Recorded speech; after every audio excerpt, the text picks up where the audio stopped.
They all thought she was invisible. For 12 years, Ruth Johnson moved through that mansion without a name, without a voice, without anyone ever asking how she felt. A black woman in a house built on money and silence, trained to lower her eyes, to swallow her anger, to exist without taking up space. She heard every insult that was never said out loud. She felt every look that treated her like part of the furniture, and she endured it, because survival sometimes looks like silence. But on the day the billionaire pretended to be dying, everything cracked open. Laughter turned cruel. Love revealed itself as convenience, and the woman everyone ignored became the only one who stayed when the truth got ugly. What happens next will expose a betrayal so cold, a courage so unexpected, and a truth so devastating that by the end of this story, nothing and no one will look the same if you choose to stay. Ruth Johnson had learned a long time ago how to move through a house without being seen. 12 years of quiet footsteps, lowered eyes, and swallowed words had trained her body better than any school ever could. In the Walker Mansion in Westchester County, silence was her uniform. Not because she lacked thoughts, or feelings, or opinions, but because no one had ever asked for them. At 45, Ruth knew every inch of that house better than its owner. She knew which step on the marble staircase creaked when it rained, which window in the east wing leaked cold air in winter, which vase had to be turned just slightly so the light wouldn't reveal the crack. She knew how Ethan Walker liked his coffee. Black, no sugar, poured before it cooled. She knew which shirts needed starch and which ones made him itch. She knew when he was lonely, even when he didn't, but none of that had ever made her visible. That morning, Ruth stood in the kitchen, folding linen napkins with steady hands, when laughter floated down the staircase. High heels clicked sharply against marble. Madeline Pierce descended like she always did. Perfect hair, perfect posture, phone already raised for a story before her feet even touched the floor. "Good morning, babe," Madeline said, her eyes never leaving the screen. Ethan Walker looked up from his phone. "Morning." Ruth waited. She always waited. She didn't speak unless spoken to. Madeline poured herself a green juice, took a quick sip, grimaced slightly, then smiled again for the camera. "Wedding countdown, day 42, she said brightly. "Dubai's going to be insane." Ethan watched her for a moment longer than usual. Something in his expression shifted. Subtle, but Ruth noticed. She noticed everything. "Madeline," Ethan said, "can we talk about the wedding?" Madeline finally looked up, not curious, annoyed. "What part?" she asked. "The dress is done. The venue is booked. My mom already sent out the second round of invitations." "It's not about logistics," Ethan said. "It's about us." Madeline laughed, not cruelly, casually, like the question itself was beneath her. "Ethan, we're great. You give me stability. I give you balance. That's how this works." Ruth's fingers tightened slightly around the napkin. Balance, she thought. Is that what they call it now? Ethan hesitated. "Sometimes I wonder if you love me, or what I provide." The silence that followed was sharp. Madeline stared at him, then smiled. Slow, rehearsed. "That's such a strange thing to say. Love is building a life together, and we have an amazing life." She leaned down, kissed his forehead, already distracted. "I'm late for Pilates, then brunch with the girls. Don't wait for lunch." Her heels clicked away. The air felt colder after she left. Ruth stepped forward quietly to clear the table. As she reached for Ethan's cup, he spoke. "Ruth!" She froze. He had said her name. "Yes, Mr. Walker?" she answered, instinctively lowering her gaze. Ethan studied her. For the first time in 12 years, really studied her. The faint lines around her eyes, the calluses on her hands, the calm dignity in her posture that had nothing to do with obedience and everything to do with self-respect. "Are you happy working here?" he asked. The question landed awkwardly between them. Ruth had been asked many things in her life: to clean faster, to stay later, to smile less, but never that. "I do my job, sir," she replied carefully. That night, Ethan didn't sleep. Madeline lay beside him, scrolling, laughing softly at messages on her phone. Ethan stared at the ceiling, the thought growing louder with every passing second. What if I wasn't useful anymore? By morning, the idea had solidified into a plan. He would pretend to be sick, not something dramatic but serious enough. Something that would demand patience, presence, care. It was the only way he knew how to find the truth. By 8:30 a.m., Madeline found him still in bed, pale, moving slowly. "You're not dressed?" she asked. "I went to the doctor last night," Ethan said. "The tests weren't great." Her hand froze mid-pour. "What do you mean?" "My heart," he said quietly. "I need rest. Months, maybe." The shift in her face was immediate. Not fear, not concern. Calculation. "Months," she repeated. "Ethan, the wedding?" "We might have to postpone." Her jaw tightened. "I've already posted everything." Ruth entered the room with breakfast. She noticed the tension instantly. "Ruth," Ethan said, watching Madeline closely, "I'll need help. I won't be able to do much on my own." "Of course," Ruth said without hesitation. Madeline turned sharply. "You're expecting her to take care of you." Her tone dropped. "She's a housekeeper, not a nurse." Ruth felt it, the familiar heat crawling up her neck, the way her presence suddenly became something uncomfortable, something lesser. "She knows this house better than anyone," Ethan replied. Madeline scoffed. "You have money, Ethan. Hire professionals." "I didn't sign up to watch someone fall apart." Dr. Andrew Collins arrived later that morning, confirming the diagnosis with practiced seriousness. Madeline nodded through it all, asking only one question. "How long?" Not once did she ask if Ethan was scared. That afternoon, Madeline left. Shopping, lunch, self-care. Ruth stayed. She adjusted the pillows, brought soup, checked his breathing without being asked. When he struggled to sit up, she steadied him without hesitation, her hands gentle but firm. "Why do you do all this?" Ethan asked quietly. Ruth paused. When someone is unwell, they shouldn't feel alone. That night, Ethan lay awake again, but this time, it wasn't doubt keeping him up. It was clarity, because the woman who shared his bed had already begun to disappear, and the black woman he had spent 12 years ignoring was the only one who stayed, and this was only the beginning. Now, before the story continues, what you just heard is not about wealth. It's about who remains when comfort is gone. So let me ask you, have you ever seen someone treated as invisible simply because of their race or position? Yes or no? Tell me your answer. Because what happens next will expose far more than illness. By the third day, the house had changed, not in appearance. The marble floors still gleamed. The glass walls still reflected wealth and silence. But the rhythm of the Walker mansion had shifted in a way Ethan could feel in his bones. Madeline had developed a routine of avoidance that was almost surgical. She woke up late. She kissed Ethan's forehead quickly, like ticking off an obligation. She asked, "How are you feeling?" In the same tone one might ask about the weather, automatic, empty. Then she disappeared. Pilates, hair appointments, brunches that turned into shopping trips, dinners that ended well past midnight, always gone. Ruth, meanwhile, was always there. She adjusted the curtains so the morning light wouldn't hurt Ethan's eyes.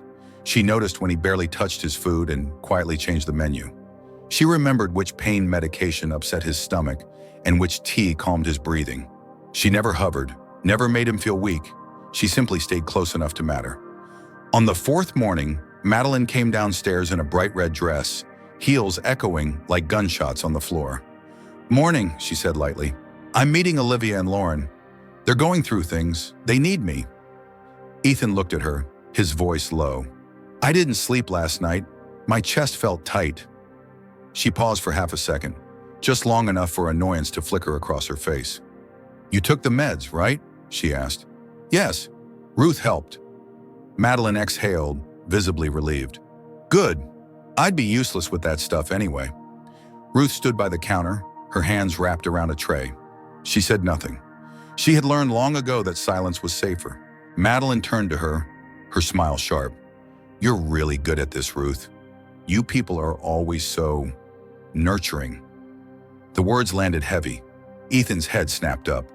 Ruth felt the familiar tightening in her chest, the mix of anger and restraint she'd carried her entire life. She lowered her eyes the way she had been taught to. Madeline didn't notice. She grabbed her purse and left, perfume lingering behind her like a warning. "You people," Ethan repeated quietly after the door closed. Ruth froze. "I'm sorry," she said instinctively, though she didn't know why. "No," Ethan said. "I'm sorry. That shouldn't have been said." Ruth nodded once. "It's not new, sir." That night, Madeline came home drunk. Ethan lay still in bed as her voice floated through the room, loud and careless, carried by alcohol and ego. "It's been such a nightmare," she laughed into her phone. "He just lies there, watching. It's depressing. I swear, I didn't sign up to be a nurse." She kicked off her heels. "Thank God the housekeeper handles the gross stuff. At least someone's paid to deal with it." Ethan felt something inside him snap. Not sadness, rage. The next afternoon, Madeline invited her friends over. Ruth knew something was wrong the moment she saw the table being set for guests she hadn't been told about. Olivia Grant arrived first, followed by Lauren Hayes and Brooke Miller, women wrapped in expensive fabrics and empty smiles. "Welcome to my future home," Madeline announced grandly. They laughed, took photos, admired the space like it was a trophy Madeline had already won. Ruth brought out the appetizers. As always, they spoke about her as if she weren't there. "You're lucky," Lauren said. "She seems efficient." "Yes," Madeline replied, distracted. "She's good at what she does." Efficient, good, useful. Then Olivia asked the question that shifted everything. "So where's Ethan?" Madeline hesitated, just a beat. "He's unwell." The word tasted bad in her mouth. "Unwell how?" Brooke pressed. "Heart issues," Madeline said quickly. "He's resting." There was an awkward silence. In their world, illness was inconvenient, embarrassing. Madeline laughed nervously. "Honestly, it's been awful. He just lies there needing things. It's suffocating." The women chuckled. "And the worst part?" Madeline continued, her voice rising. "He gets clingy, wants me around all the time. Like, don't you have someone else for that?" She gestured vaguely toward the kitchen. "At least I have help," she added. "I mean, that's what she's here for." Something inside Ruth broke. She placed the tray down harder than necessary. "Excuse me," she said. Her voice trembled, but she did not lower it. "May I speak?" The women stared at her, stunned. Madeline turned sharply. "Ruth, you're interrupting." "Yes," Ruth said. "I am." Silence fell like a blade. "You are laughing about a man you claim to love," Ruth continued, her voice gaining strength. "You are mocking his illness. You are treating his pain like an inconvenience." Madeline stood, furious. "Who do you think you are?" "I'm someone who knows what love looks like," Ruth replied, "and it doesn't look like this." Madeline's face flushed red. "You're fired." "You can fire me," Ruth said, "but you can't make me lie. You don't love him. You love what he gives you." That was when Ethan stepped into the room. The silence was deafening. Madeline's face drained of color. "Ethan, I can explain." He didn't look at her. He looked at Ruth. "Thank you," he said softly. Then he turned to Madeline. "I heard everything." She laughed nervously. "You're exaggerating." "I'm not sick," Ethan said calmly. The words detonated.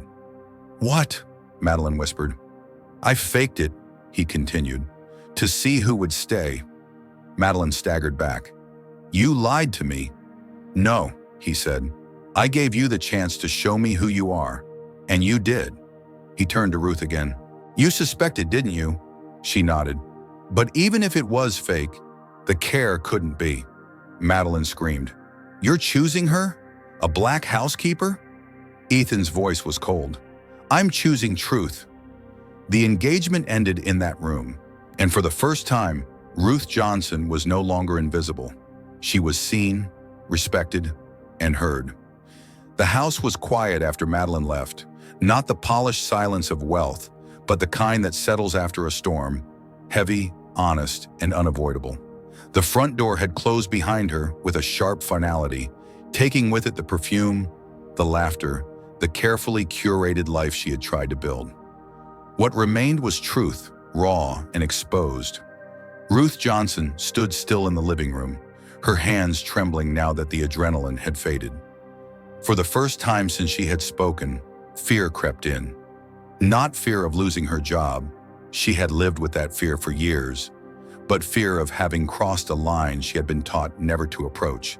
Ethan Walker broke the silence. "Ruth," he said gently, "you didn't do anything wrong." She swallowed. "I spoke out of turn." "No," he replied. "You spoke the truth, and I needed to hear it." They sat across from each other, not as employer and employee, but as two people stripped of illusions. Ethan looked older somehow, as if the past 2 weeks had aged him more than the years before them. "I spent my life believing money made things simple," he said quietly. "I thought loyalty could be bought, that love would naturally follow comfort. I was wrong." Ruth listened, her posture calm but guarded. "I watched you," Ethan continued. "You stayed when it was uncomfortable. You treated me like a human being when I was at my weakest, even when you suspected the illness might not be real." Ruth nodded. "If it had been real, you would have been alone. I couldn't let that happen." He let that sink in. "I ignored you for 12 years, Ethan said, his voice cracking. "I treated you like furniture, like part of the house." Ruth met his eyes. "That's how the world treats people like me sometimes." The words were not bitter. They were factual. "I want to make that right," Ethan said. "Not with pity, with respect." The next morning, the house woke to something new. Ethan came down to the kitchen instead of calling Ruth through the intercom. He poured his own coffee, badly, and laughed at himself. When Ruth entered, he didn't issue instructions. He said good morning. It seemed small. It wasn't. Over the following weeks, change became visible. Ethan insisted Ruth be officially recognized as the estate's operations manager, tripling her salary. More importantly, he asked questions and listened to the answers. He learned about Naomi. Ruth's daughter was 22, studying nursing at Hunter College. Smart, driven, working nights to cover tuition. When Ethan found out, he said nothing. He simply made a phone call. A full scholarship appeared the following semester. Anonymous. No conditions. Ruth cried when Naomi showed her the letter. "You didn't have to do that," Ruth said later, her voice breaking. "I did," Ethan replied, "because someone should have done it a long time ago." Madeline tried to come back, first with apologies, then with anger, then with threats. None worked. Her social circle quietly distanced itself. Invitations stopped. The life she had mocked others for needing vanished the moment it was no longer attached to Ethan's name. Ethan didn't celebrate her fall. He felt only a distant sadness. "What hurts the most," he told Ruth one evening, "is realizing how long I confused attention with love." Ruth smiled softly. "A lot of people do." 6 months later, the Walker mansion still stood tall, but it felt different. Laughter echoed through the halls now. Naomi visited on weekends, studying at the dining table while Ruth cooked. Ethan listened to her stories about patients she comforted, fears she calmed, lives she touched. Inspired by Ruth's life, Ethan founded something new, the Ruth Johnson Foundation. Its mission was simple: provide educational support to children of domestic workers, service staff, and invisible laborers, the people who held society together without recognition. When Ruth protested, embarrassed, Ethan shook his head. "Your name belongs on something good," he said. "You earned that." At the foundation's opening event, Ruth stood at the podium, hands shaking as she looked out at the crowd. "I spent most of my life believing silence was safety," she said. "But silence doesn't protect dignity. Truth does." The applause was not polite, it was thunderous. Later that night, back at the mansion, the three of them, Ethan, Ruth, and Naomi, shared dinner together. No staff, no hierarchy, just conversation. "I used to think success was about being admired," Ethan admitted. "Now I think it's about being worthy of trust," Ruth nodded, "and being willing to stay." Outside, the city lights glowed indifferent as ever. But inside that house, something rare had been built, not from marble or money, but from accountability and grace. Ruth Johnson did not win because she gained wealth. She won because she never lost herself. And Ethan Walker finally learned that real love doesn't show up when life is easy. It shows up when everything else leaves. Before we end, let me ask you something. How did this story make you feel? Do you think Ruth's courage changed more than just one man's life? Did this story make you reflect on how society treats Black women and invisible workers? If you like this story, comment 1 or 11 below so I know to keep sharing stories like this. Tell me which country you're watching from, and if this story moved you, please share it, because someone out there needs to hear it today.